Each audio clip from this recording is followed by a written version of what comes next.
Back on my set review for Mega Evolution, I got a little bit in depth about Grass and Lush Forest and how important that card is going to be for them going forward, but I was mainly talking about fighting a lot for that video, so I wanted to go a little bit more in depth about why Lush Forest is good and why it was even considered for a ban in the first place. Now, everything starts with its grandfather in Forest of Giant Plants. This card from XY Ancient Origins says that each player's grass Pokemon can evolve during his or her first turn or the turn that he or she plays that Pokemon. This card, understandably, is incredibly overpowered. Being able to cheat evolution rules is something that is very, very highly sought after in the Pokemon TCG in general. The way Grass built their decks was basically just around having hyper-aggressive, hyper-fast setups, so you would play Project Gloria just to have all of your basics down as early as you possibly can. Now, these decks are still following the Rillasaur formula that we know and love today, so they have those two support Pokemon in the deck, but they didn't have Grotle and Torterra yet, which is a massive point for nowadays Rillasaur. To make up for what you lose with the Torterra line, the grass decks of the time were running Shiinotic and Grovyle, which had the same ability as Grotle. Point being that with Forest of Giant Plants up, you can cheat the evolutions into Shiinotic and Grovyle to then start searching out all your other pieces and immediately set up your board. Or you could play a little bit more conservatively and you can wait and evolve those Pokemon naturally, and then boom, immediately Forest of Giant Plants, now I have a Rillaboom. Boom, immediately, now I have a Venusaur, ready to go, out of thin air. The power plays and high roll potential of Forest of Giant Plants cannot be understated at all. It's a big reason as to why Grass is a beginner-friendly type, but also a type you could take to any tournament and win, even nowadays, honestly.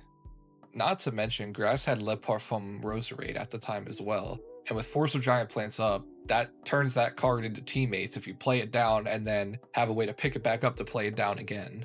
Roserade was also the most consistent way to find Forest of Giant Plants in the first place. At this point, I feel like most people would be piecing together why this card got banned in the first place. It is incredibly powerful, incredibly consistent, and Grass had incredible synergy with it. Eventually, its time did come, and as of January 10th, 2022, the card was effectively banned in the Gym Leader Challenge format.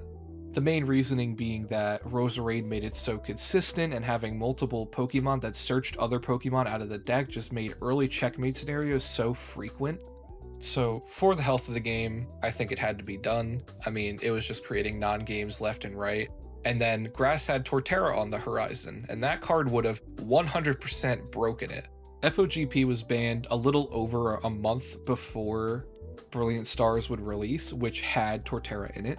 Now, Torterra's attack is Evopress, which is a grass and a colorless. It does 50 damage times the amount of evolution Pokemon on your side of the field. So yeah, like, you know, a good stage 2 attacker for Rillasaur, right? How could it get any better than that? Well, then you look at Grotle, which released the same set as it. Sun-Drenched Shell, it is just another Pokemon search ability on a stage 1 that Grass has available to it now. Meaning that you could take either Shiinotic in one card or the Sceptile line and get rid of it for Torterra, which is just objectively better than both. Now imagine you have a really good setup. You get Grotle very fast, you have Rillaboom up very fast, and then you just can Rillaboom to the Grotle, evolve into Torterra. If you have one other evolution Pokemon on your field, you're hitting 150 for 2 super early in the game with an 190 HP Mon. So you can see why if this card was out before Forest of Giant Plants got banned, we would probably see the ban happening very quickly after. Now, this ties directly into the stadium card that's the face of this video, Lush Forest. Now, Lush Forest, very reminiscent of Forest of Giant Plants. The card says, each player's grass Pokemon can evolve into another grass Pokemon during the turn they play those Pokemon. However, there's a caveat to this. Players can't evolve a basic Pokemon during their first turn. This simple errata makes a huge difference to how strong a card like this can be. Now, of course, this card is still incredibly strong, but that one difference just makes it so much more fair than Forest of Giant Plants ever was. In the current format for GLC, it's seeming that the more setup-oriented types are falling behind hard to new hyper-aggressive decks that just smack you to death with basics out of nowhere. Think about Fanrotom in Colorless and an early Okidogi or Solrock now in Fighting. These setup-oriented decks just get run over by the fast basic. They don't have the time to set up until now. With Lush Forest official release coming very, very soon, I believe that Grass will slowly become the one setup based deck that could really fight tooth and nail with these fast, aggressive decks. The power level in GLC has gotten exponentially higher ever since the Scarlet and Violet block fully hit the scene. A lot of the setup oriented mid rangey type decks that I've seen from the early Scarlet and Violet block have pretty much completely died off or turned into basically unimaginable things now.